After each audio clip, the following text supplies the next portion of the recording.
Во општина Бутел денеска беа засадени првите 14 од вкупно 60 садници како придонес во подобрувањето на животната средина на граѓаните.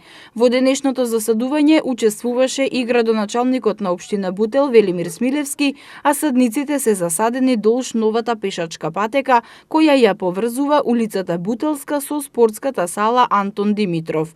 Градоначалникот Смилевски истакна дека бројот на садниците постојано ќе се зголемува на целата територија на општината. Се надевам дека секоја наредна недела ќе имаме ваква недела каде што ќе имаме пошумување на дворовите пред се на градинките и училиштата.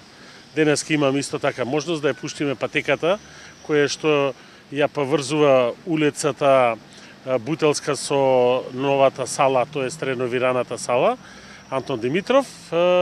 Мислам дека во наредниот период додека да заврши оваа работна година ќе имаме уште низ активности, асфалтирање на неколку улици и изградба уште на неколку пешачки патеки. Со тоа ќе ја завршиме годината, се надевам успешно и граѓаните се задоволни од она што го правиме оваа година. Како што додаде градоначалникот, во наредниот период ќе се средува и задниот двор во детската градинка, чија ограда се граничи со новоизградената пешачка патека. Исто така, во иднина со изградбата на нови пешачки патеки и улици, паралелно ќе се засадуваат и нови листопадни и зимзелени дрвја.